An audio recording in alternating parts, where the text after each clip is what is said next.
My girlfriend's friends convinced her that I was cheating on her without a single piece of evidence, so she broke up with me. By the time she found out the truth, I was already dating her ex-best friend. I never imagined that trust could break so quickly. Our relationship had been intense, deep, full of moments that only seemed to reinforce that we were made for each other. 2 full years building memories, supporting each other on bad days, celebrating the good ones, and now all of that was teetering over something that hadn't even happened. At first, the small signs went unnoticed. My girlfriend started saying things like, "I don't know, it's weird," or "some things don't add up," while looking at her phone, or checking messages I had never hidden from her. I thought they were just insecurities, maybe she had bad experiences in the past and was projecting. But little by little, those phrases became more frequent, more tense. Everything exploded one night. She called me crying, her voice broken and trembling. I was in my room, sitting on the edge of the bed, thinking about the day I had had. I heard her shaky breathing, and then she said the words I never thought I'd hear from her: "I can't do this. I can't trust you." I asked her what had happened, what I could have done to make her feel that way, and then, between sobs, she revealed the truth that left me frozen. Her friends had convinced her that I was cheating on her. There was no proof, no photos, no messages, just their interpretations and the rumors they had woven. And for her, that was enough to break 2 years of relationship. I tried to explain, I told her there was nothing, that I would never cheat on her, that I loved her, and that our relationship didn't deserve to end this way. But she wasn't listening. Every word I said seemed to bounce off a wall she had already built. She asked for time, space, and finally, she ended it. When I hung up, I felt a deep emptiness. It was as if everything I had built, all the trust, all the closeness, had vanished in a matter of minutes. And the most painful part was that there was no reason for it. The person who claimed to know me better than anyone had judged me without listening. The following days were the worst. I would get up, check my phone hoping for a message that never came, replay past conversations in my head, looking for a mistake I might have made, some sign she could have misinterpreted. Every happy memory was now tinged with doubt, with a sense of injustice. And while I wrestled with that mix of disbelief and contained anger, I watched her drift further and further away. Her friends, who had always seemed so innocent, had managed the impossible: create a crack in our relationship, a crack that grew with each passing day. One night, while trying to sleep, a terrifying thought came to me. What if someone else had been involved in those rumors? What if it wasn't just a misunderstanding, but a calculated attack to separate us? I couldn't prove it, there was no evidence, but the suspicion settled in my mind. That night I didn't sleep. I stared at the ceiling, listened to the sounds of the city, and felt the trust one had in everyone slowly crumble. After the breakup, I felt completely lost. Everything I knew about my daily life became confusing and strange. Every place we had visited together now felt empty, and even the songs we used to listen to reminded me of what I had lost. But amid the confusion and sadness, someone unexpected appeared: her ex-best friend. She had always been part of our circle, but had never been directly involved in our relationship. However, from the very first moment after the breakup, her presence felt different. It wasn't that she was trying to replace her or meddle in my affairs, but there was something in the way she listened without judgment, and how she understood my side of the story, that gave me relief. For the first time in days, I felt like I could breathe. We ran into each other several times by coincidence, but those coincidences soon turned into excuses to talk, to share how we were feeling. She had seen up close how my ex-girlfriend's friends had manipulated the situation, how the rumors had twisted the truth. She knew I had never cheated, and that certainty in her eyes was comforting. Weeks passed, and our conversations grew longer, deeper. We talked about everything: the breakup, our insecurities, memories from when we were all friends. I was surprised at how easy it was to open up to her, how every word felt sincere and genuine. One night, after one of those conversations that lasted hours, I realized something I never expected: I was attracted to her. Not in the superficial way of someone replacing a lost love, but in the intense, deeply connected way, where every glance and every word makes you feel like you are exactly where you're supposed to be. At first, I tried to ignore it.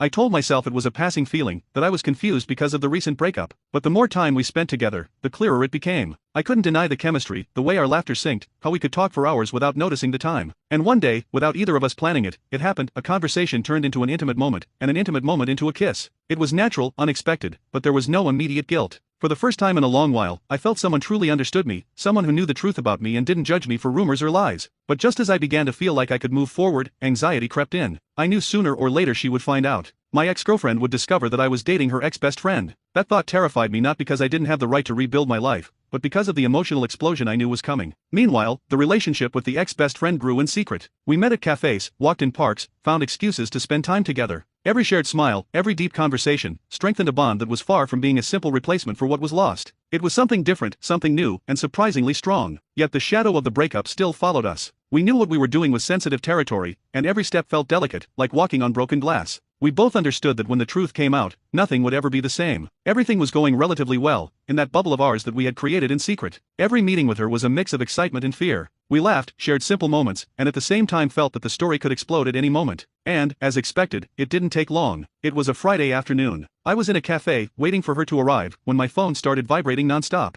Messages from my ex-girlfriend, messages from friends, missed calls. The first thing I thought was, this must be urgent, but it can't be that serious. I was wrong. I opened the messages and the world crashed down on me. My ex-girlfriend had seen something, a photo of me, taken casually, with her ex-best friend. The photo was innocent. We were in a cafe, smiling, no compromising physical contact, but that was enough for her to explode. The messages were short, filled with anger and confusion. "How could you? I can't believe you did this to me, you." I didn't reply immediately. I knew that anything I said could make things worse. I decided to call her. The call was immediate and explosive. Her voice was on the verge of breaking, but also had a sharp edge that made me shiver. "I don't understand. How?" she whispered, stammering, trying not to scream. "Is it true? Are you with her?" I took a deep breath, trying to stay calm. "Yes, I'm with her. But I didn't do it to hurt you. It wasn't planned. This has nothing to do with what happened between us." "Nothing to do with it?" she shouted. "Your friends fooled me, made me believe you were betraying me, and it was all a lie. And now this." Her words hit me like an invisible punch. I knew she was right. They had manipulated her, and now she was suffering doubly, from the rumors and from seeing her world crumble before her eyes. "I know," I said. "I know this is hard, and I'm sorry. But I was no longer under your influence or your friends. This happened because someone understood my truth and didn't judge me for false rumors." There was a long, heavy silence. I could hear her breathing, her heart beating through the phone, and the feeling that everything we had built was disintegrating again. "I don't know if I'll ever be able to forgive you," she said finally, with a broken voice. "I don't know if I can look into your eyes without remembering everything they made me believe," and she hung up. I stayed there, staring at the phone, with the feeling that something had ended forever. But there was no turning back. I knew I couldn't stop moving forward, couldn't stop living because of what she had already decided to believe. That same night, I called her ex-best friend. I was afraid that everything would fall apart, that the news would make her pull away too. But her voice, when she answered, was calm, understanding. "As always, I knew this would happen sooner or later," she said. "The important thing is that we're together, and that what we have is real." And in that moment, I realized that there was a kind of love that didn't depend on rumors, manipulation, or resentment. A love that isn't broken by the lies of others. But what we didn't know was that the emotional explosion wouldn't end there. Her friends, upon finding out we were together, started making their moves. Indirect messages, comments on social media, attempts to ruin the peace we had found. We knew this was just the beginning. The following days were a silent chaos. Every time I checked my social media, there were indirect comments from her friends, insinuations meant to hurt, to make me feel guilty. They didn't mention my name, but it was obvious I was the target of their anger, and my happiness with the ex-best friend seemed to fuel them even more. It wasn't just a virtual conflict. I soon realized that the tension was starting to reach our mutual circle of friends. Calls from acquaintances, awkward questions, judgmental looks disguised as curiosity. All of this reminded me that other people's decisions could affect even the moments you thought were private. One afternoon, we decided that we couldn't keep hiding anymore. We had to face them, confront the situation, lay all the cards on the table. We arranged to meet at a cafe we had known for years, a neutral place. When we arrived, they were already there, her ex-best friend standing next to me, and her friends and my ex-girlfriend at the table in the back, watching us with expressions ranging from surprise to anger to curiosity. My ex-girlfriend spoke first. "I don't know why you're here," she said, her voice controlled but trembling. "There's nothing you can say that will change how I feel." I tried to stay calm. "I came because I know this has gotten out of control. I didn't come to fight, I came to explain." Her friends laughed in a sarcastic tone. "Explain what's already obvious, why bother?" One said. "Everyone knows what happened." "No, what everyone knows is what you wanted us to know," I replied, trying not to shout. "There's not a single piece of evidence for the things you made up about me." The tension was almost palpable, as if the air itself was charged with electricity. My ex-best friend discreetly took my hand under the table, a small gesture, but enough to remind me that I wasn't alone in this. "Look," she said, "there's no reason to fight. The truth is there, and we don't need anyone to tell us how to feel." My ex-girlfriend stared at me, as if trying to read my soul, and for a moment, I felt something I hadn't felt since our breakup: confusion, pain, and a little nostalgia. "Maybe," she finally whispered, "maybe one day I can trust you again. But not now. Not after all this." It was the partial acceptance of an open wound, and while it wasn't what I wanted to hear, it was better than complete denial. In that moment, I understood something crucial. I couldn't force her to understand, forgive, or even accept that what I did wasn't betrayal. The only truth I could control was what I was building now, with someone who truly saw me and understood me. As we left the cafe, the ex-best friend hugged me tightly. "This is just the beginning," she said, "but we're in this together." And as we walked under the soft light of the sunset, I felt that, although the road would be difficult, I had finally found a place where I could be myself without letting rumors and manipulation define my life. It didn't take long before the situation escalated. Her friends, seeing that the ex-best friend and I were united and happy despite everything, began acting more aggressively. Messages, calls, even new rumors about things that had never happened. Everything was aimed at provoking, creating doubt, and letting the tension explode. One Friday afternoon, after work, I received a message from my ex-girlfriend. "I need to talk to you face to face. It's not about blaming, it's to clear things up." I felt a knot in my stomach. I wasn't sure if I wanted to see her, but something inside me told me that ignoring her would be worse. We agreed to meet in a nearby park, a neutral place, with only a few passers-by as witnesses. When she arrived, her gaze was loaded with everything we had gone through: pain, confusion, disbelief, and something that almost looked like regret. I took a deep breath. "Hi. Thanks for coming," I said, trying to keep my voice steady but calm. "I don't know how to start," she replied. "All of this, it hurts. It hurts because I trusted you and myself, and things went wrong because," she hesitated, "because of rumors." "I know," I answered. "It wasn't your fault.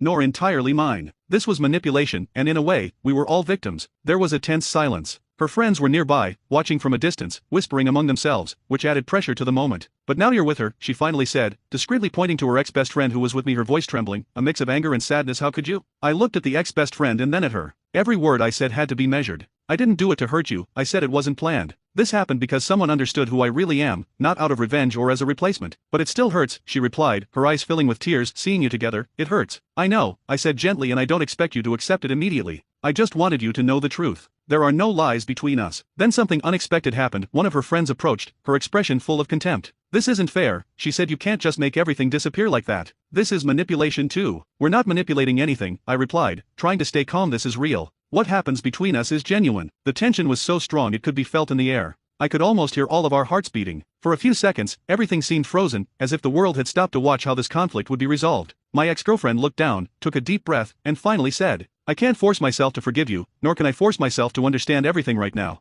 But I think I need to accept that not everything depends on me." It was a small step, but enough for me to feel that the storm was starting to ease, even if just a little. I realized in that moment that I couldn't change what had happened, nor the damage the rumors had caused. I could only decide how to live my truth from now on. As we left the park, my ex-best friend hugged me tightly. "You handled that amazingly," she whispered. "Now we just need to move forward, and no one can stop us." And as we walked together, I felt that, despite everything, we had survived the storm. That even when rumors and betrayal tried to tear us down, the truth and a real connection with someone who truly understood us could prevail. After the encounter in the park, something changed. Not in others, not in their immediate perception, but in me and the ex-best friend. We had moved from secrecy and the fear of being discovered to a firm conviction that what we had was real and worth fighting for. We started going out more openly, though cautiously. It wasn't just prudence, but also because we wanted everything we built now to be genuine, without secrets that could corrupt our trust. Every date, every conversation, every gesture became meaningful. Every shared laugh was a reminder that we were building something authentic. However, the echoes of the past didn't disappear immediately. My ex-girlfriend was still processing what had happened. Her messages, though less frequent and less aggressive, still contained questions and reminders that seemed to seek explanation more than confrontation. Her pain was evident, and while it hurt me in part as well, I understood it was natural. You can't erase 2 years of a relationship with a few words or a single meeting. One day, while walking through the park where we had first met after the breakup, the ex-best friend took my hand and looked at me intently.